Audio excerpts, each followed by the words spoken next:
Merci, Monsieur le Président du Congrès. Merci, Madame la Présidente de l'Association des Amaziens de Tunis. Mes chers collègues, militants,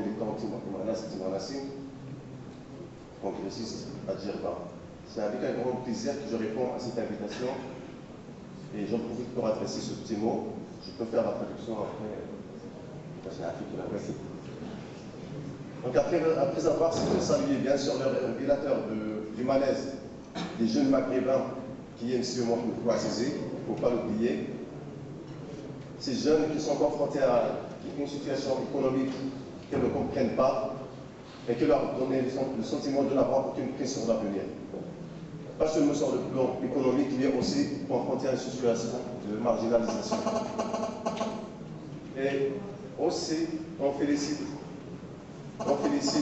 les Libyens qui sont révoltés d'une façon qui a surpris tout le monde après 40 ans, 42 ans de la dictature. Les Amaziens, je dis à l'ex-dictateur de la Libye, quand ils se réveillent, elles marquent profondément l'espoir. Je suis venu du Paris, je vous dis qu'on est marginalisé 2 fois, donc en France et au Maroc aussi. Et si je suis au rendez-vous aujourd'hui au nom de l'association Bougafer, Bougafer c'est une association qui signifie la guerre de 1933 avec les Amaziens, précisément du sud-est du Maroc et dans ma région, donc Bougafer, je vais le savoir et tout ça, donc il y a une exploitation minière très importante, des réserves de l'argent, des réserves du cuivre, des réserves de fer. C'est une zone qui est très riche, très riche avec ses ressources, mais malgré ça, on est marginalisé, on n'a même pas d'eau potable. Donc la photo que tu avais mis tout à l'heure, c'était la photo de là où j'habite.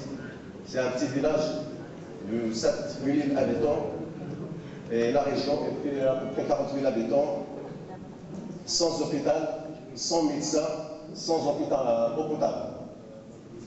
On a manifesté plusieurs fois, mais personne ne répond. Donc on va continuer à manifester jusqu'au bout.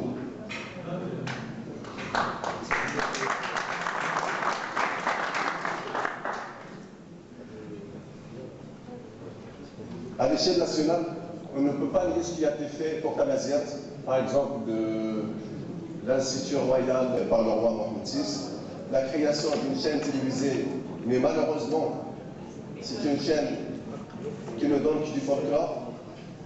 Par l'occasion, je leur dis, et surtout le programmeur de cette chaîne, que Tamazight n'est pas un folklore. C'est l'économie, c'est la culture, c'est le patrimoine. La langue. Tamazight signifie beaucoup de choses, c'est la liberté.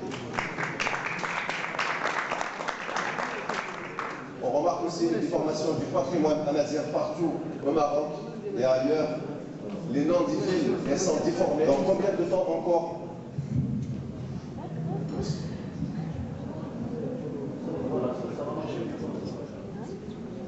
Merci.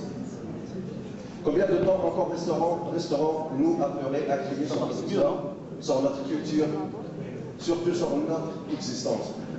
Combien de temps encore accepterons-nous toutes ces criminalités raciales et ces discours hypocrites?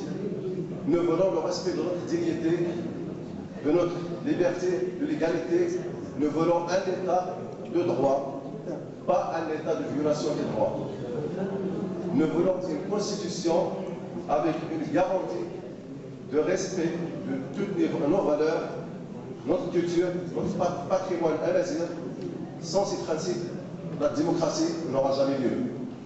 Mes chers congressistes, agissons ensemble, main dans la main, pouce à pouce, contre toutes les formes de discrimination raciale, pour dire à la marginalisation multidimensionnelle qui vivent les populations amazighes partout dans le monde,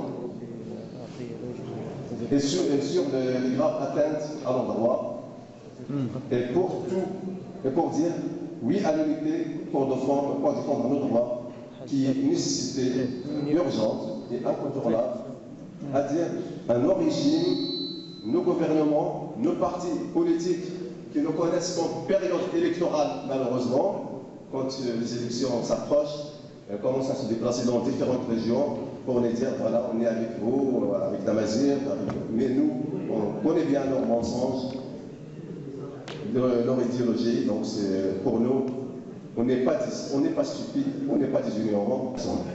Voilà. C'est fini. Une ligne. Donc, je vous dis une chose. Parfois, on est différents, mais je vous dis que vivement les différences constructives, je finis par un proverbe que ne défend pas ses droits, mérite de les perdre. Merci.